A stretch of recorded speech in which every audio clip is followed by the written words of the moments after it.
Hello, my name is Gerald Myers, and I'm here to talk about climate change in my backyard and the quantitative evidence for it.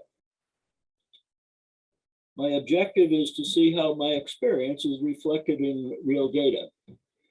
Do the numbers actually show that we're experiencing warmer days? And the second objective is perhaps to inspire some of you to conduct your own analyses of meteorological data if you have skills with Excel or other appropriate software. Motivation, practical considerations. My wife and I are gardeners. We have a small orchard. Some varieties are more affected by temperature than others. And of course, warmer days hasten ripening. And in the case of apples, we found out last summer during the extreme heat that we had here in the Seattle area at the end of June, that apples are susceptible to, well, I guess you could call it sunburn. We lost a significant portion of our crop from that. Also, curiosity. As I putter around the yard or sit on the patio, I find myself wondering, are we really having more warmer days than we used to? Perhaps the numbers can divulge that. And finally, I'm data-driven. I'm an accountant by profession, and I know that numbers properly analyzed and displayed can tell a story.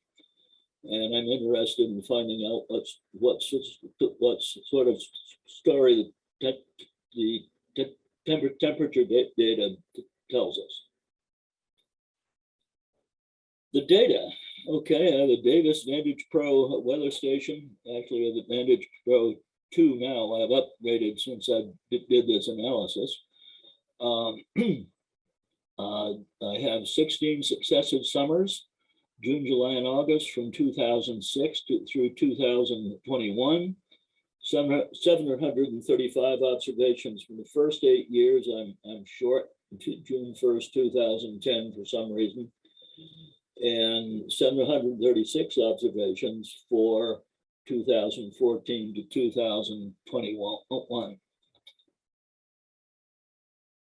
The first step is, the procedure is to determine the change in the distribution of daily summer Tmax values from period 1 to period 2. And we'll look briefly at the distribution in Tmin for the same period.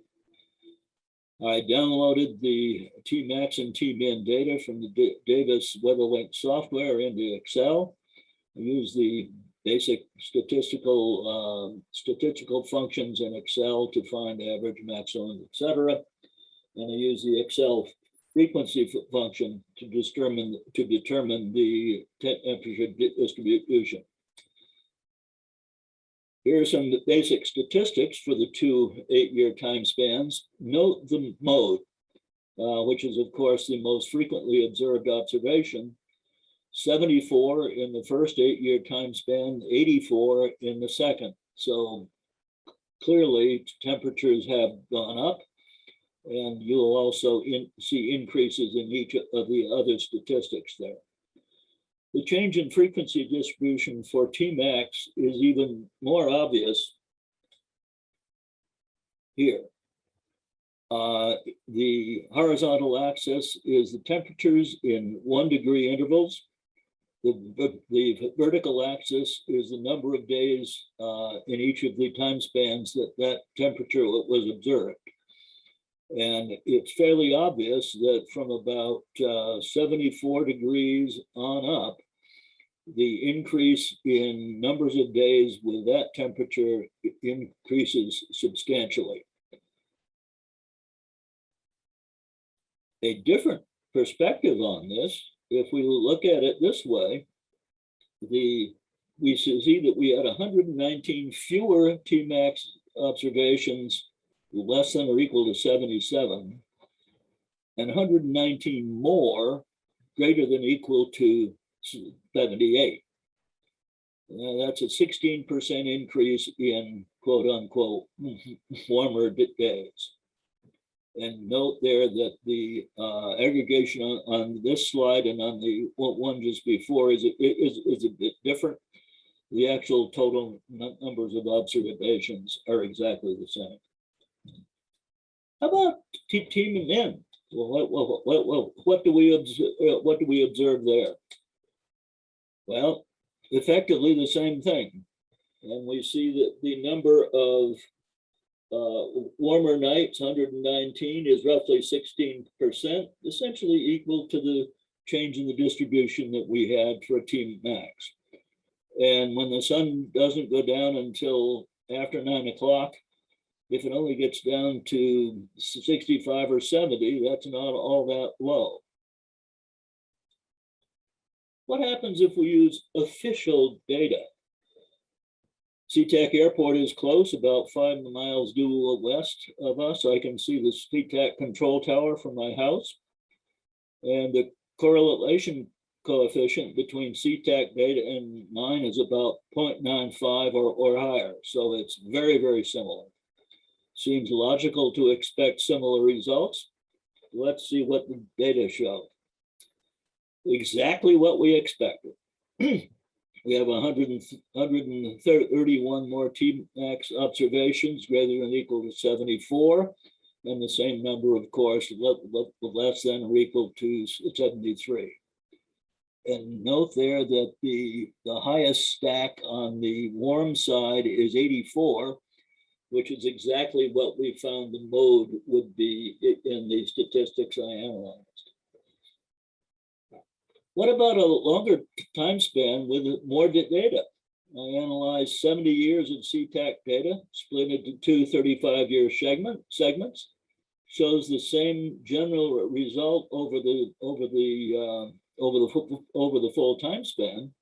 And if we analyze it decade by decade, what you see here is trend in days with temperature maximum greater than or equal to 80.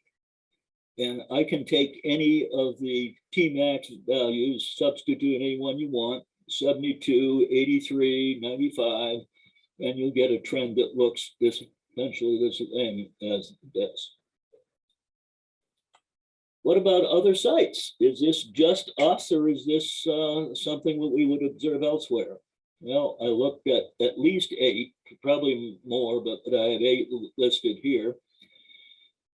8 National Weather Service sites across the country, east, west, southeast, etc., and essentially all the same.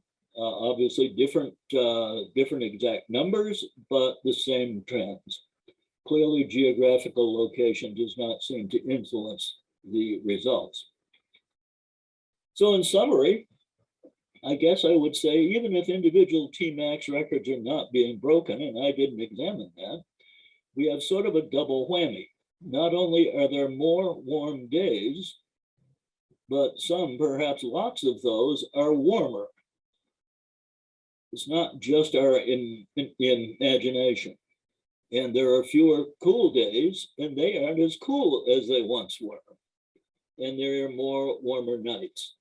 The fact that we're seeing a comparable warming night is particularly troubling, given the adverse effect on sleep. The impact does not seem to depend on geography or period of record. And I would conclude by saying this is not intended as a rigorous scientific analysis. That said, the implications of the results presented here seem particularly ominous. Thank you.